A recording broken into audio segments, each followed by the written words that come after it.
নমস্কার বন্ধুরা, আশা করি আপনারা সবাই খুব ভালো আছেন আর আপনাদের আশীর্বাদে আমরা সবাই খুব ভালো আছি। ওই যে বাকি যে তাল কটা ছিল সেগুলো মোটামুটি ভালোই নরম হয়ে গেছিলো আর পেকে গেছিলো, তাই সকালবেলায় নিচে গিয়ে দেখছি অলরেডি মামুনি আরও একটা তাল সেনে রেখে দিয়েছে আর এই আটিগুলো আমাকে দিয়ে ছাদে পাঠিয়ে দিল। ওই যে আগের আটিগুলো যেখানে রাখা ওখানেই একসাথে রেখে দিলাম। আসলে কি জানেন তো, আমাদের লক্ষ্মী পুজোতে এই তালের আটিগুলো থেকে যে শাঁস পাওয়া যায়, মানে ওই ভেতরে অঙ্কুর হয়ে যাওয়ার পর যে শাঁসটা তৈরি হয় আর কি ওই বীজের মধ্যে, সেই শাঁসটা লক্ষ্মী পুজোতে দিতেই হয়। তাই ওই কয়েকটা আঁটি আমরা ওই ছাদের একদিকে একটা কোণে রেখে দিই ছাই চাপা দিয়ে। জানেন তো, এই তালের আঁটিগুলো না দেখলে আমার দিদার কথা খুব মনে পড়ে যায়। আগে যখন ছোটোবেলায় প্রত্যেকবারে দুর্গাপুজোর সময় মামা বাড়ি যেতাম, দেখতাম দিদা এই তালের আঁটিগুলো সুন্দর করে ধুয়ে পরিষ্কার করে রোদে দিয়ে শুকিয়ে রাখতো, আর আমরা গেলে কেটে ওর ভেতর থেকে শাঁস বার করে খাওয়াতো। আসলে কি হয়, এই ভাদ্র মাসেতে প্রচুর তাল পড়ে, আর এই টাইমটায় দিদা সব তালগুলো কুড়িয়ে নিয়ে উঠানের যে কোনো এক সাইডে রেখে দিত, আর ঠিক পূজার ছুটিতে আমরা যতদিনে মামা বাড়ি যেতাম ততদিনে অঙ্কুরও হয়ে যেত, আর তখন ওই আঁটিগুলোকেই ভালো করে পরিষ্কার করে রাখতো আর প্রতিদিন বিকালে সেটা আমাদেরকে কেটে দিত। তখন কত খেতাম আর খুব ভালোও লাগতো। এখন যদিও এই বিয়ের পর থেকে এই টাইমটা আর যাওয়া হয় না। আর কি বলুন তো, সত্যি কথা বলতে দিদারও প্রচুর বয়স হয়েছে, এখন তো আমার দিদা ঠিকঠাক করে উঠতেও পারে না, যার জন্য আর এসব আর মামার বাড়ি গেলে সেরকম পাইও না। ভাবলাম টাইম কলের জলটা আসলে তারপরেই ঝুড়িটা ধোবো, কিন্তু এখন 10টা বেজে গেল, তাও আজকে জল দিল না। তাই ট্যাঙ্কের জলে ঝুড়িটা ধুয়ে নিচে এসে দেখছি ব্যাস ঠাম্মা আর নাতনিতে ঝগড়া লাগিয়ে দিয়েছে। আসলে কি হয়, ও ঠাকুমার কাছে দাঁড়িয়ে দাঁড়িয়ে সবজিগুলো নিয়ে খেলা করছিল, ওই পেঁয়াজের খোসাগুলো নিয়ে বারবার মুখে দিচ্ছিল, তাই ঠাকুমা বকাবকি করছে। আর ওই বা ঠাকুমার কথা কত শোনে, একদম তো কথা শোনে না। যত বারণ করা হয় সেই জিনিসটা তত বেশি করা হয়। যেমন দেখুন, এখনই পেঁয়াজটার জন্য ওকে বকা দিচ্ছিল আর পেঁয়াজটা নিয়ে আমাকে দেখাচ্ছে। এই দেখুন, আবার দেখলাম কলিং বেলের আওয়াজ। দেখছি পাকুমের জন্য একটা জিনিস অর্ডার করেছিলাম 2 দিন আগে, আজকে সেটা চলে এসেছে। আর দেখুন কি আছে না আছে সেইটা নিয়ে পাকুমের কোনো মাথা ব্যথা নেই। এই যে একটা বাক্স পেয়েছে, সেটাতেই ওর আনন্দ।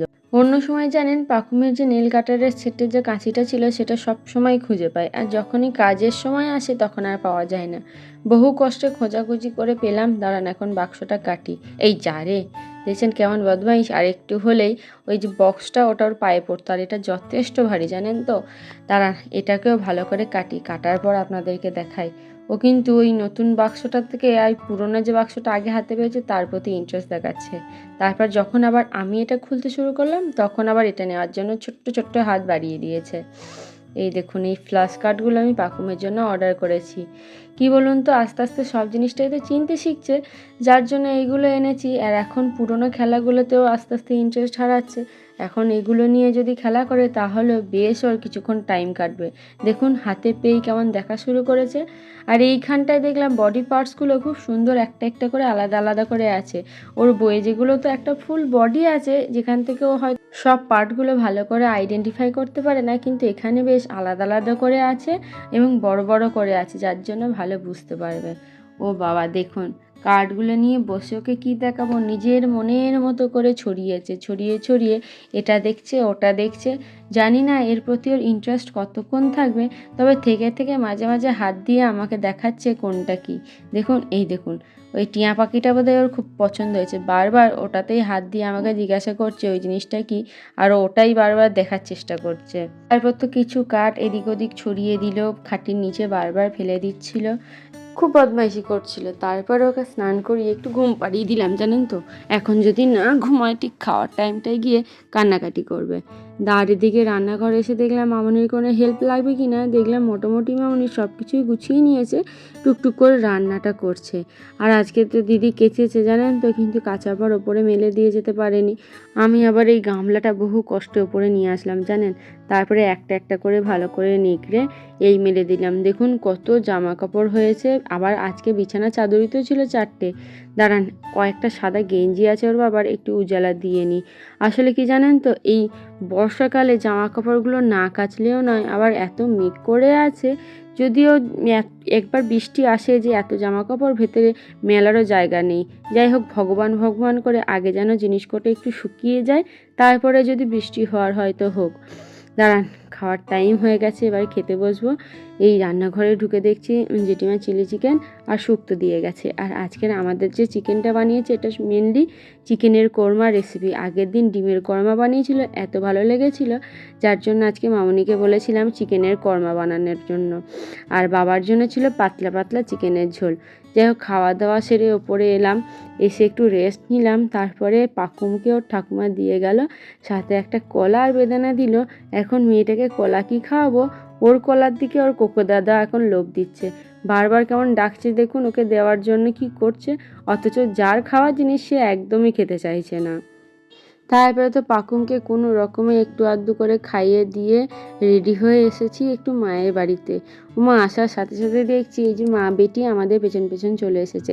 এই যে এই পুচকুটাকে দেখছেন কপালে টিপের মতো হয়েছে যেটা, ওর আরও কয়েকটা ভাই বোন ছিল জানেন তো, কিন্তু সবকটাই মরে গেছে, ও একাই আর বেঁচে আছে। পাকুমকে নিয়ে যখন মামা ভাত খাওয়াতে এসেছিলাম তখন বেশ কিছুদিন ছিলাম। একদিন সকালে বাথরুম গেছি, দেখছি একটা কুকুরের বাচ্চার খুব কান্নার আওয়াজ, কোথা থেকে আসছে বুঝতে পারছিলাম না।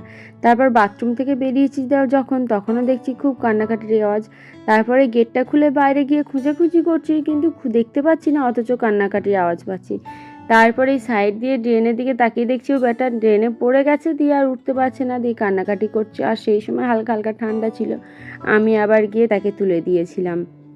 আশা করি আপনারা সবাই অরুণ আইসক্রিম খেয়েছেন, আমিও আগে খেয়েছি, কিন্তু আমার খুব ইচ্ছা ছিল যে কতদিনে আমাদের এইখানে মানে কাটোয়াতে অরুণ আইসক্রিমের পার্লারটা ওপেন হবে।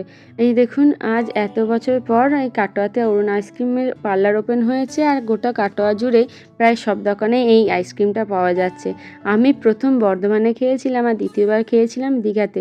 এখন আর কোনো চিন্তা নেই, এখন আমাদের কাটোয়াতে অ্যাভেলেবেল হয়ে গেছে। তারপর পাকুমকে নিয়ে ওর বাবার সাথে একটু হাঁটতে বেরিয়েছি।